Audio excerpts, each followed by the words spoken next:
Hi, this is Erin with naturallyerin.com, and I'm here with part 3 in my series, How I Kicked Stress to the Curb. And I'm going to move on down my list here if you've caught the first 2 of the videos. The next thing I did was that I limited outside activities. And if you think this sounds redundant, it's not, because I don't consider an activity to be essential to life. In other words, not shopping, getting clothes and food, okay?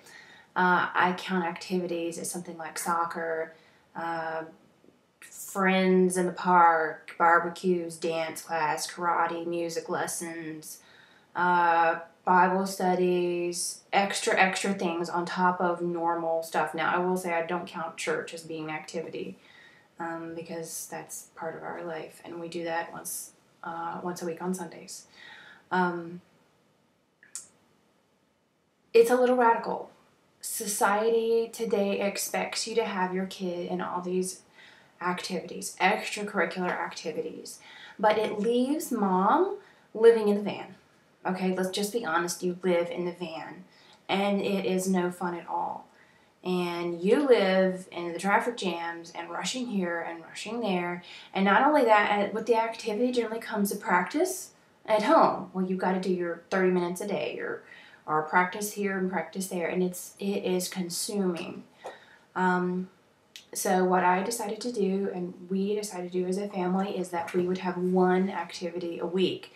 When I say one activity, what we did is one day. So if it was soccer and it demanded 4 days, 3 practices and 1 game per week, that was out, totally out. I'll pick one thing. So if we wanted to do Bible study, then we could do Bible study one night a week. So as you can imagine, this is kind of tough, and we had to work it carefully because we wanted to be together as a family, and it didn't make sense to have one person do one thing and all of us left at home. So we chose that one activity would be our together thing, and it's worked well. Admittedly, it's a little different, but it works well, and it's been a huge way to reduce stress, believe me. Another important thing has been that I decided to become accountable. I'll be honest, I didn't have to admit to anyone that I was stressed, okay?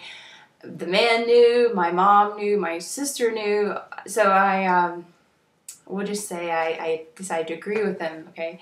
But nevertheless, I call it being accountable to them because they know that I accumulate stress easily, and I look to them as kind of a thermometer, so to speak. They can look at me and just tell right away, okay, why are you doing this? You said you weren't going to do this. I can tell you're getting stressed out. And if I don't realize it, I know that they're going to see it first. And so I use them as a guide, and it works well. And I'm going to end this here, and if you want to catch the rest of the series, I'll be glad to see you there.